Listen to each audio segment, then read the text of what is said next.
Saya nak tanya tuan-tuan dan puan-puan, hari ni orang panggil Wahabi ni apa? Wahabi ni bahaya, dia kata. Apa sebab bahaya? Sebab dia kata sikit-sikit bid'ah. Sikit-sikit bid'ah. Walaupun saya tak mengaku saya Wahabi, tapi orang duk kata juga. Bila kita tanya Wahabi tu apa? Wahabi ni suka bid'ah ramalan orang. Yang ni Nabi tak buat, yang ni Nabi tak buat. Tuan-tuan, kita nak ajak orang kembali kepada apa yang Nabi buat. Bahaya ke tak bahaya? Di mana bahayanya? Kita nak kembalikan amalan masyarakat sama seperti amalan Nabi. Di mana bahayanya? Tak ada bahaya pun. Yang bahayanya adalah kedudukan ustaz tu. Bukan agama orang yang bahaya. Yang bahaya kedudukan orang yang sekat geng-geng Wahabi ni. Sebab apa? Sebab dia kata kalau bagi mereka ni habis ya, kita tak boleh cari makan. Tahlil tak ada, talqin tak ada. Mana dia kata? Bahaya-bahaya. Apa yang bahayanya?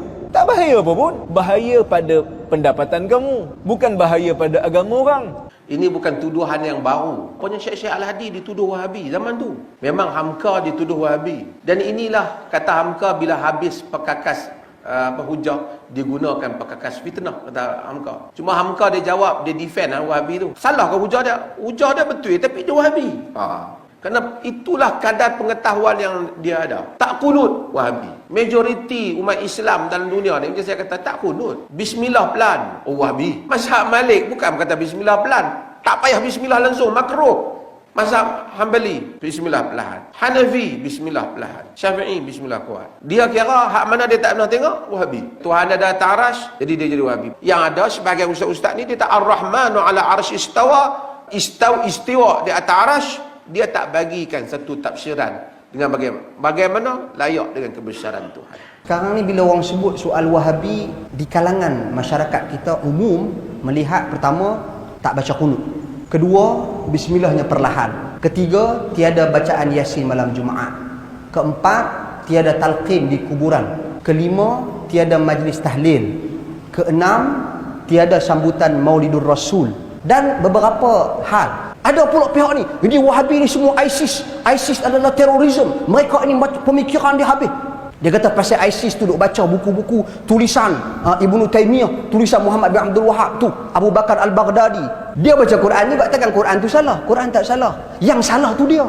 Dia baca buku Ibnu Taimiyah, dia baca buku Muhammad bin Wahab, dia baca buku ulama-ulama mazhab Syafi'i. Tapi semua ni tak salah. Yang salah dia pasal dia dah baca dalam keadaan yang salah. Salah pemahaman dia, salah penjelasan dia. Tapi jangan kita sampai satu ketika sampai nak mempertahankan pendirian kita dengan menyesatkan orang lain. Tak boleh. Islam tak mengajar sedemikian rupa.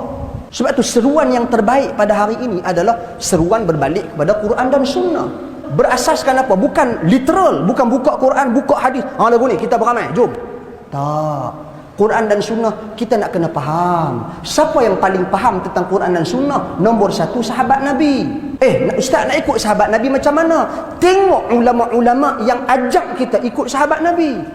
Antaranya ulama 4 mazhab yang popular. Imam Abu Hanifah, Imam Malik bin Anas, Imam Syafi'i, Imam Ahmad bin Hanbal. Mana boleh kita ketepikan ulama? Benda yang kita tak pernah tengok, benda yang kita tak pernah dengar, tu Wahabi. Tu sesat. Tu tak boleh lagu tu.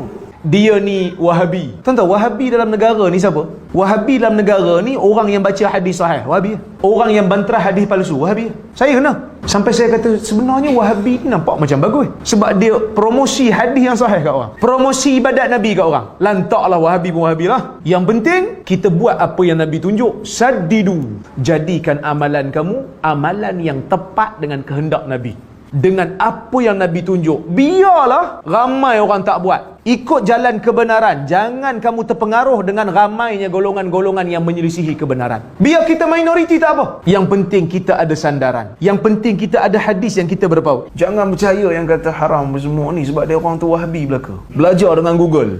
Dia tahu mana orang belajar dengan Google. Tolonglah. Orang mazhab lain, Hanbali kata haram. Takkan Hanbali belajar dengan Google?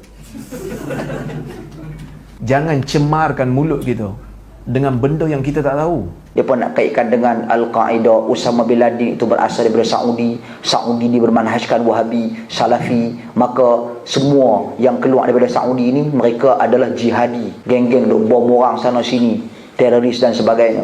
Tak adakah ini satu kiasan yang bijaksana? Ini kiasan yang bodoh sebenarnya. Ini golongan-golongan yang dia tak nak pi jawab secara ilmiah dah tak mampu dah.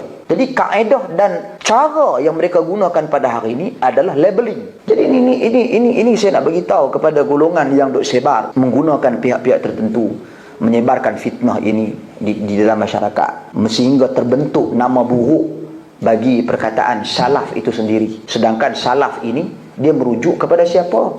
Merujuk kepada 3 generasi mulia terawal.